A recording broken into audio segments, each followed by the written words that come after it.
Mean राशि फल जुलाई माह 2024। जन्म राशि यानी कि आपका मीन राशि है, उसके आधार पर आपको जुलाई के महीने का संपूर्ण मासिक राशिफल का विश्लेषण बताएंगे इस खास कार्यक्रम में। इस माह में सूर्य देव का गोचर कर्क राशि में होगा, यानी कि मिथुन राशि से कर्क राशि में गोचर करेंगे, यानी कि आपके जन्म राशि से ठीक 5वें घर में पंचम भाव में जब सूर्य गोचर करते हैं। सूर्य का नंबर 5 स्वयं का राशि है और राशि चक्र में नंबर 5 जो स्थान होता है उसे त्रिकोण कहा जाता है। तो त्रिकोणस्थ शुभ ग्रह सूर्य, मंगल, चंद्रमा, गुरु, ये ग्रह यदि कारक हों तो ये एक तरह से जीवन में एक जैकपॉट की तरह हमारे काम करते हैं। तो शुभ ग्रह आपका कारक ग्रह आपके जीवन में शुभ स्थान पर गोचर करने वाला है। दूसरा मंगल है और देवगुरु बृहस्पति की युति 12 जुलाई के बाद वृषभ राशि में बनेगा।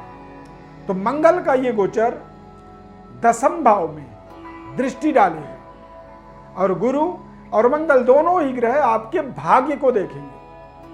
तो ये पूरा माह आपके जीवन में एक शानदार परफॉर्मेंस करने वाला ये पूरा महीना हो सकता है। पूरी विस्तृत विश्लेषण आपको देखना होगा इस खास कार्यक्रम में। मैं अरविंद दिव्यरत्न ज्ञान चैनल में आपका बहुत बहुत हार्दिक स्वागत करता हूं। नमस्कार, जय माता दी, जय श्री राम। इस चार्ट के माध्यम से आप देख सकते हैं मीन राशि के जातकों के जीवन में शनिदेव के 7.5 का प्रभाव प्रारंभ हो चुका है। जुलाई के महीने में ग्रहों की प्लेसमेंट आपके जीवन में एक जैकपॉट की तरह काम कर सकता है। शनिदेव वक्री रहेंगे पूरे माह और सूर्य का गोचर चतुर्थ और पंचम भाव में होने वाला है। चतुर्थ भाव में जब सूर्य का गोचर होगा तो इस माह के अंदर आपको ध्यान रखना है कि खाने पीने से संबंधित अपनी सावधानी रखनी है। पेट से संबंधित इस महीने में आपको परेशानी हो सकती है। अपच, बदहजमी, एसिडिटी और यूरिन इन्फेक्शन जैसी समस्या इस माह में आपको परेशान कर सकता है। सूर्य का गोचर पंचम भाव में होने से बौद्धिक विकास होगा इस माह में। कुशाग्र बुद्धि और कैरियर में सफलता, लव लाइफ मजबूत होना, संतान की प्राप्ति होना, कंसीवमेंट हो जाना और नए रिलेशनशिप का डेवलपमेंट होना। जीवन में कुछ अच्छे जो मित्र होते हैं, कुछ अच्छे रिलेशनशिप होते हैं, वो ऐसे समय में जुड़ते हैं। मंगल और गुरु का गोचर वृषभ राशि में होने से व्यापारिक डेवलपमेंट्स के भी आपको पर्याप्त अवसर मिलेंगे इस माह में। 10वें भाव में दृष्टि होने के कारण से इस माह में कुछ बड़े परिवर्तन, बदलाव आप अपने जीवन में देख सकते हैं। यानी कि अपनी आत्मनिर्भरता का निर्धारण करना, अपनी एक तरह से पैरों में खड़े हो जाना, अपने जिम्मेदारियों से बढ़ के अपनी क्षमता को प्रदर्शित कर देना, या फिर कुलदीपक राजयोग का मतलब होता है कि कुछ जीवन में ऐसी चमत्कारिक परिवर्तन हो जाना जिससे आपको, आपके पूरे कुल को आपके द्वारा एक नई पहचान मिल जाना। तो व्यापारिक डेवलपमेंट्स के आपको अनेकानेक अवसर इस माह में अवश्य मिल सकते हैं। पारिवारिक दाम्पत्य जीवन आपका बेहद सुखद रहेगा। यदि अविवाहित हैं तो गोचर ग्रहों का प्रभाव आपके नए संबंध, रिश्तों से जुड़ने का आपको अवसर देगा। मांगलिक कार्यों की संपन्नता भी आपके लिए इस माह में एक तरह से एक बड़ी सफलता के रूप में आप इसे निर्धारित कर सकते हैं। इस माह में करियर, कार्यक्षेत्र की डेवलपमेंट्स के आपको बहुत खास अवसर मिलने वाले हैं। भाग्य के उदय का आनंद आपको प्राप्ति हो सकता है। अब भाग्योदय का मतलब होता है कि जो हम चाहते थे, जो हम पाना चाहते हैं, या जो हमारे सपने होते हैं, यदि हमारे सपने साकार होने लग जाएं, तो आप समझिए कि आपका भाग्य, आपका सितारा बुलंद हो गया है। तो सितारे बुलंद होने के इस माह में पर्याप्त योग बन रहे हैं। शनिदेव के 7.5 का एक प्रारंभिक समय अभी स्टार्ट हुआ है और शनिदेव वक्री हो गए हैं। तो ऐसी स्थिति में मानसिक तनाव से दूर रहने का भी आपको अपने जीवन में युति बनाना चाहिए, प्रयास करनी चाहिए। कोई भी इस तरह की अपने जीवन में नियम संयम का आपको पालन करनी चाहिए, जिससे आप अपने जीवन के अंदर एक विशेष तरह की सफलता को अर्जित कर सकें। करियर, कार्य क्षेत्र की डेवलपमेंट और कार्य क्षेत्र के विकास का योग इस माह में आपको बनता हुआ देखना है, समझना है।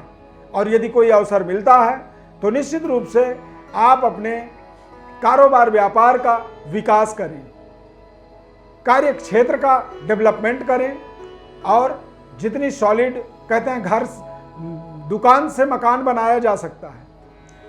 यदि आप अपनी कार्य क्षेत्र की डेवलपमेंट के लिए मेहनत करेंगे, काम करेंगे, तो आपको पर्याप्त सफलता मिलेगी, जिससे आप अपने रहन सहन, सुख सुविधाओं का भी एक जीर्णोद्धार कर सकते हैं, यानी कि पुराने को हटा के नए तरीके की सुख सुविधाओं को जोड़ सकते हैं। क्योंकि सूर्य का गोचर तृतीय और चतुर्थ भाव में है, चतुर्थ और पंचम भाव में होने के नाते प्रशासनिक पावर का मजबूती होना, सरकार से, प्रशासन से आपको विशेष लाभ मिलना, देश विदेश में आपके जो रिलेशन हैं वो मजबूत तरीके से आपको रिजल्ट देंगे। एक्सपोर्ट इंपोर्ट जैसे महत्वपूर्ण कार्यों में, या फिर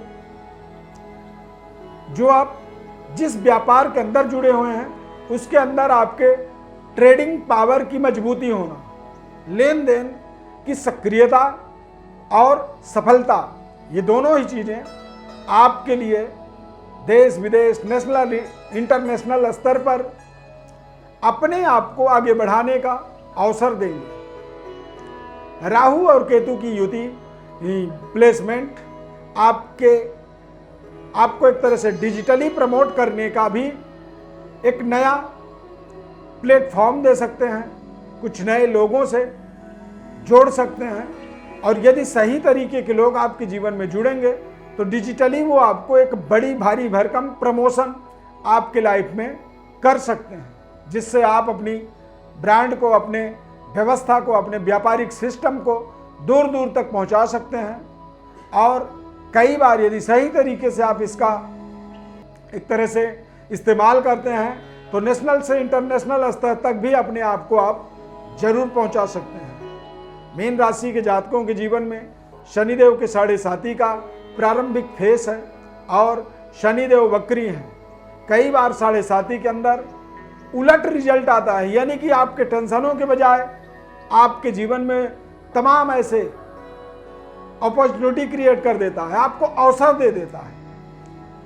शनि जो है व्यक्ति के जीवन में उसे एक पराक्रमी एक तरह से कह सकते हैं बनाता है।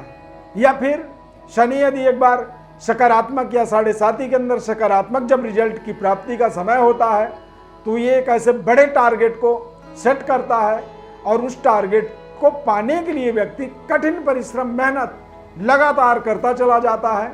यानी कि शनि के 7.5 का मतलब होता है हार्ड वर्किंग। जितनी हार्ड वर्क करेंगे उतनी बड़ी आप सफलता को प्राप्त करेंगे। और कई बार इसीलिए 7.5 से व्यक्ति घबराता है, कई बार व्यक्ति इससे मन ही मन तनाव युक्त रहता है, उसे डर लगता है। परंतु यदि आप हार्ड वर्क को स्वीकार कर लेते हैं तो ये हार्ड वर्क आपके जीवन की सबसे बड़ी सफलता की एक तरह से रहस्य बन सकता है। प्रिय दर्शकों, जन्म राशि के आधार पर जो विश्लेषण हमने बताया है यदि आपके स्वयं के जीवन में कुछ अलग तरह की समस्याएं चल रही हैं या स्वयं के बारे में कुछ और आप विश्लेषण को जानना चाहते हैं हमारे द्वारा, तो हमारे व्हाट्सएप पर आप अपनी बर्थ डिटेल्स को लिख करके भेज सकते हैं। हमारे तरफ से आपको संपूर्ण विश्लेषण निःशुल्क रूप से हम बताएंगे। यदि आपने कार्यक्रम को यहाँ तक देख लिया है तो सब्सक्राइब जरूर कर दीजिएगा। कार्यक्रम अच्छा लगा तो लाइक कर दीजिए और कमेंट में जय श्री राम आप जरूर लिखें। इस खास कार्यक्रम में जुड़ने के लिए प्रभु श्री राम कृपा सदैव आपके ऊपर बनी रहे। बहुत बहुत धन्यवाद। जय श्री राम।